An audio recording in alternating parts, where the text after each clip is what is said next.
aqui é a Fernanda Fatarola e nesse vídeo a gente vai dar continuidade à redação integrada e a gente vai ver agora a redação em si. Então, a gente já falou sobre a estrutura, né, assim, uma visão geral do que é a redação integrada. A gente já falou sobre o texto que aparece nessa redação. Depois a gente falou sobre a lecture, que a gente vai ouvir antes de escrever nossa redação.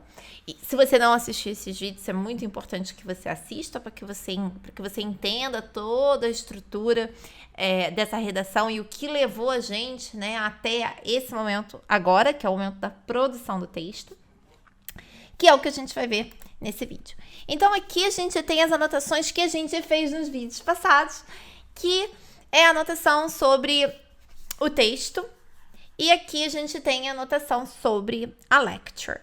E no seu papel vai ficar assim, só que vai ficar um pouquinho diferente, porque essa linha aqui era para estar exatamente aqui junto com essa, né? Então, assim, para ficar tudo certinho, mas você vai ter exatamente assim, né?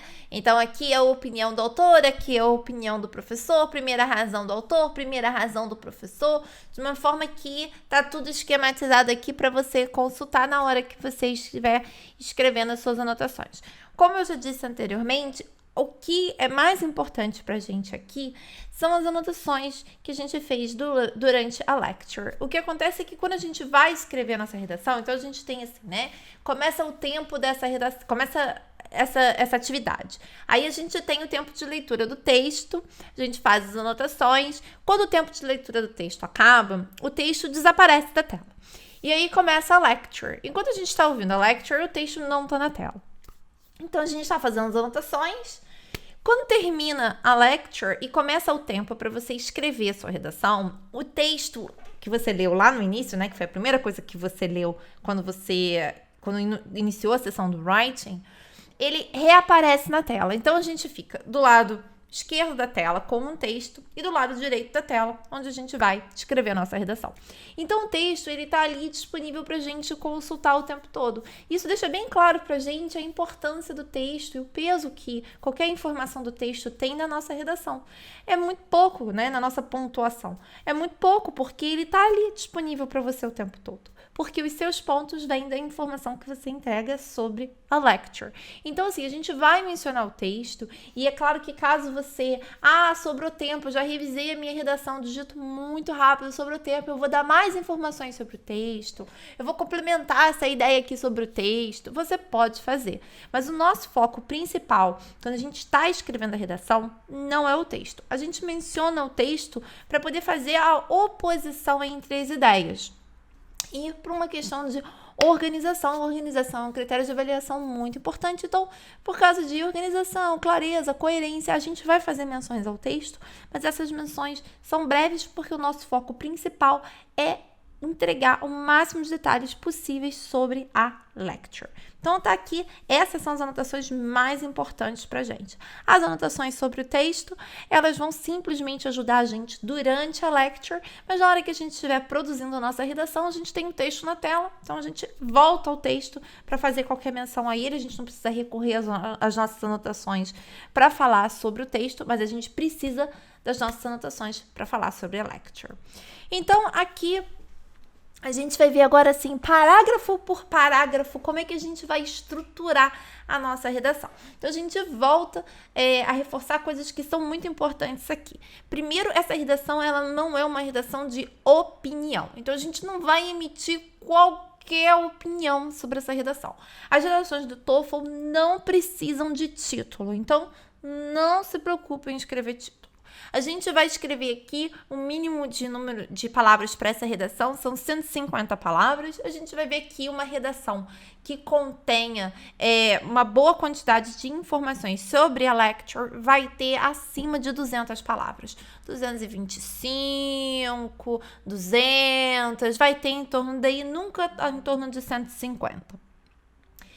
Não há número máximo de palavras, e se você ouvir alguém falando isso, mas se você escrever muito, você vai perder ponto. Isso é mito, tá? Você pode escrever o máximo que der dentro do tempo, a partir do momento que essas informações tenham sido de fato entregues no áudio, tá? Então, você não precisa se preocupar com o número mínimo de palavras, pode escrever tudo aquilo que você conseguiu anotar. Essa redação, ela é uma redação de repetição de conteúdo. Então, você não precisa parafrasear nada que foi dito na lecture. Então, isso é uma coisa que as pessoas dizem, mas então eu vou dizer com outras palavras. Você não precisa dizer com outras palavras. É repetição de conteúdo. Você pode dizer exatamente aquilo que o professor disse, palavra por palavra, linha por linha, vírgula por vírgula, tudo igualzinho, não precisa mudar nada. Inclusive, a minha sugestão para você é que você não mude nada. Porque, às vezes, tentando fazer a troca, né? Eu vou dizer com outras palavras, você acaba dizendo uma coisa que não foi exatamente o que o professor disse. E a gente aqui precisa repetir conteúdo. Então, se você diz uma coisa que não é exatamente aquilo que o professor disse, o avaliador vai entender que você não entendeu o que o professor disse e você perde ponto. Então, o nosso objetivo aqui é repetir fielmente o que foi dito durante a lecture, tá? Então, aqui a gente vai contrapor. Então, a minha sugestão para a introdução é que você comece com in this set of materials, né? Fazendo a menção aos dois, tanto ao texto quanto à lecture. The author states that... E aí você vai botar, seja lá o que for que o autor disse. Aqui o nosso foco você não vai mencionar as razões que foram mencionadas pelo autor, ou as razões mencionadas pelo professor. O nosso objetivo aqui é pura e simplesmente deixar claro o tópico do material que a gente leu e que a gente ouviu, tá? Então, the lecture states that it is unlikely that wood companies in the United States will adopt ecologically friendly practices in order to receive eco-certification. Esse é o tópico principal, esse é o tópico da discussão toda. The lecturer or the professor, on the other hand, believes that, claims that, states that, says that, o que você quiser. American wood companies have good reasons to seek the eco-certification label for their wood products. Pronto, então tá aqui clara a oposição, né? Um acha X, outro acha Y. Importante que a gente use palavras que vão dar essa ideia de oposição, né? Então, on the other hand, however, but, não precisa... Fernanda, eu preciso usar vocabulário super avançado. Eu deveria usar nevertheless, nonetheless. Não precisa. Pode ficar com however, pode ficar com but, pode ficar com on the other hand. Fernanda, mas se eu repetir however mais de uma vez, eu vou perder ponto? Não vai perder ponto. Não se preocupa. Você não vai perder ponto por isso. O foco do avaliador aqui é na entrega das informações, se elas são claras, se elas são precisas, se a sua redação é coerente e bem organizada. Tá bom? Então, a gente está focando nisso. Então, essa é uma ótima introdução. A gente tem aqui a menção aos materiais. E, claro, a gente tem que identificar, isso é uma outra coisa muito importante, que às vezes passa batido pelo aluno quando ele está produzindo a redação dele, é a não identificação da fonte daquela informação. Então, você tem que dizer quem deu a informação que você está entregando. Esse não é um conteúdo de produção própria, isso não está partindo de você, não é da sua cabeça, da sua experiência de vida, da sua opinião, não é. Você está repetindo a informação que foi entregue para uma outra pessoa, você tem que identificar quem foi que entregou aquela informação, tá? Então, a gente tem que dizer the author, the professor, the lecturer. A gente tem que dizer da onde vem a informação, senão você perde ponto por clareza, fica tudo confuso, ninguém sabe mais quem disse nada e da onde vem a informação, tá bom? Então, a gente vai repetir esse padrão nos outros parágrafos. Importante a gente ter isso em mente. A gente vai repetir o padrão. Então, em todos os outros parágrafos que se seguem, a gente vai fazer autor, né, o que foi mencionado no texto e o que foi mencionado pelo professor, como o professor rebateu aquilo que foi mencionado no texto. Então, todos os parágrafos têm exatamente essa estrutura. Autor, professor. Autor, professor. Autor, professor. Se você quebra essa estrutura, você quebra a sua organização e aí fica confuso para quem está lendo. Então, repetição. Autor, professor, autor, professor, autor, professor. A sua redação, ela é um espelho do texto. Então, lembra que quando a gente está escrevendo a nossa redação, tá a redação de um lado e o texto do outro. Então, é um espelho. Tem aqui a introdução do texto, a gente faz a nossa introdução. O primeiro parágrafo do texto de desenvolvimento, né? Que é o segundo parágrafo. O segundo parágrafo do texto fala sobre bananas. Você vai falar no seu segundo parágrafo sobre banana. Você vai explicar, seja lá o que for que o professor tenha dito sobre bananas. O terceiro parágrafo do texto fala sobre amêndoas. O seu terceiro parágrafo vai falar sobre amêndoas. O quarto parágrafo fala sobre abacaxi. O seu quarto parágrafo vai falar sobre abacaxi.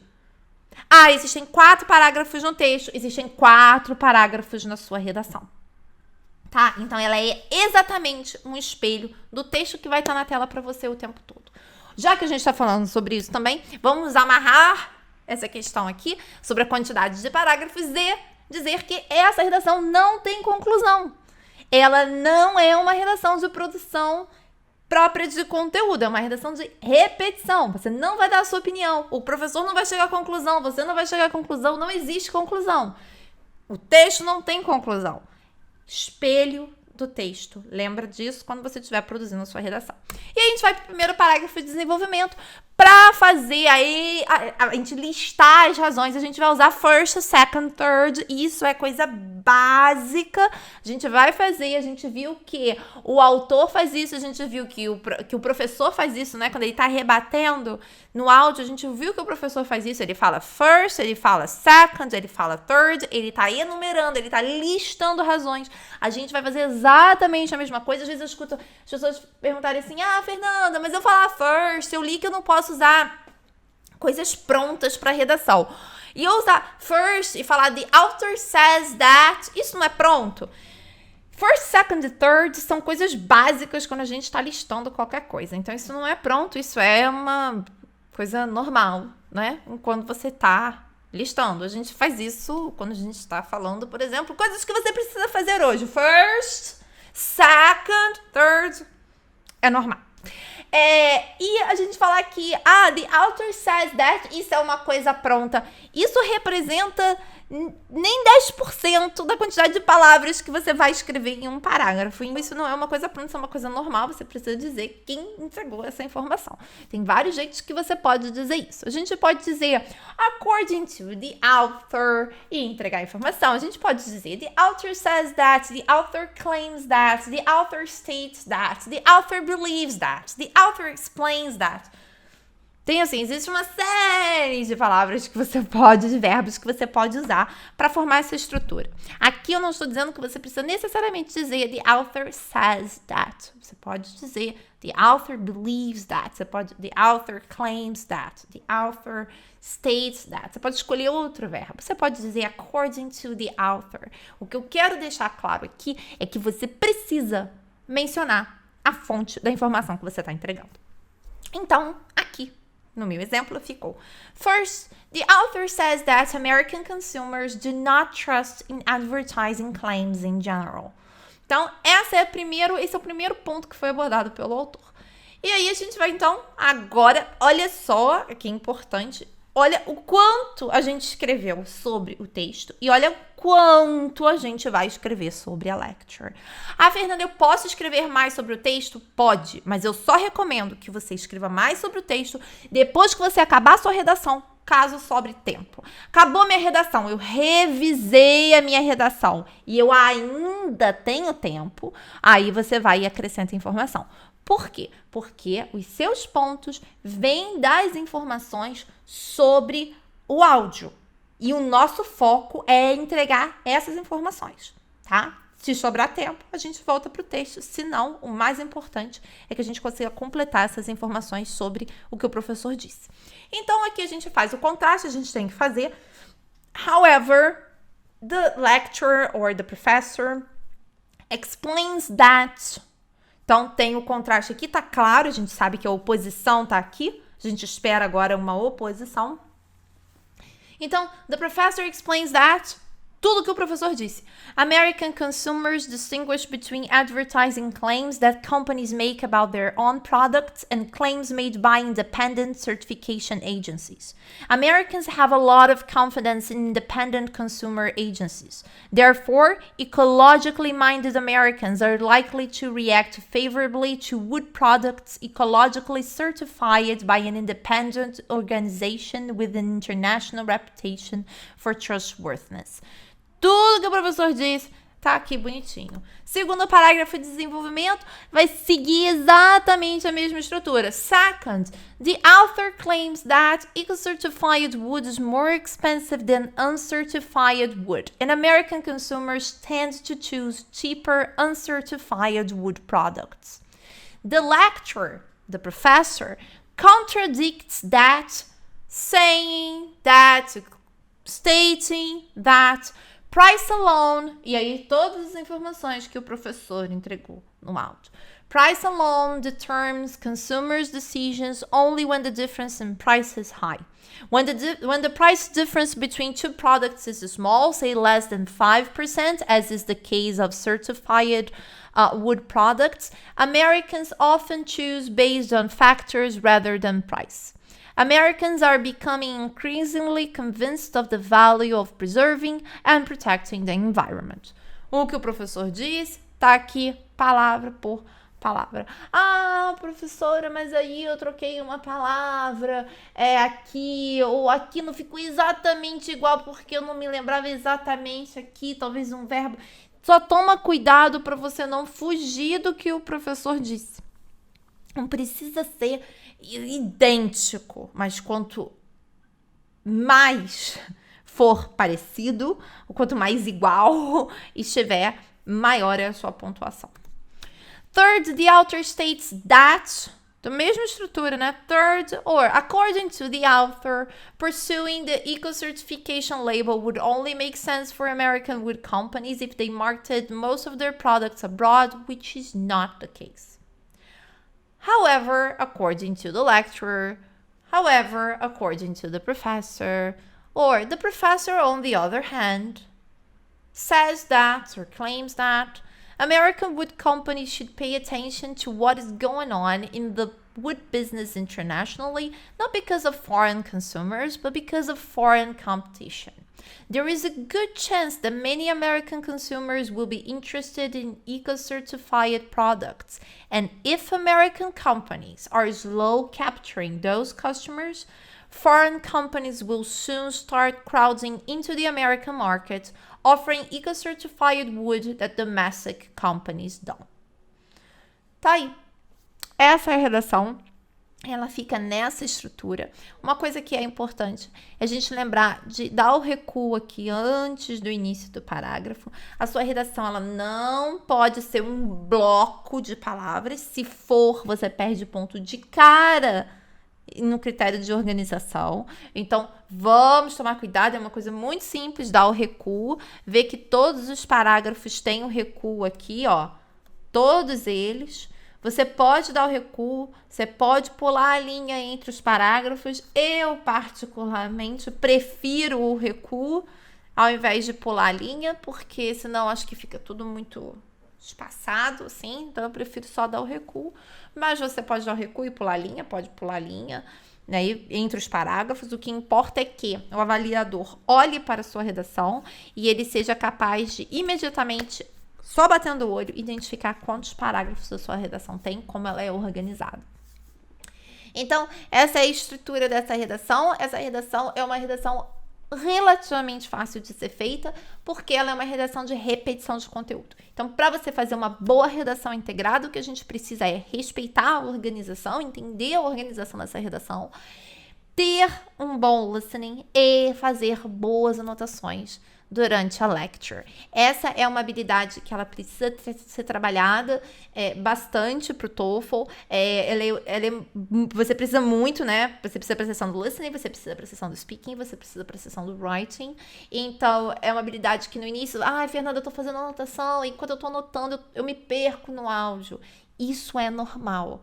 E é por isso que você não deve deixar de praticar. Você continua praticando, que à medida que você for praticando, você vai perceber que você consegue fazer cada vez mais anotações sem se perder no áudio, tá? Então, tem que praticar muito, sim. Essa habilidade é crucial. Você fazendo boas anotações, essa redação é basicamente um exercício de digitação, o tempo que você tem de 20 minutos, você simplesmente copia aquilo que você escreveu, que faz com que 20 minutos seja tempo de sobra para você fazer essa redação, já que ela está toda prontinha ali nas suas anotações. É isso, eu espero que esses vídeos tenham te ajudado a entender como funciona a redação integrada. Importante agora que você pratique. E qualquer dúvida que você tenha, é só deixar aqui nos comentários. Não se esqueça de se inscrever no canal para receber aí os nossos próximos vídeos. É isso aí, um abraço e até o próximo.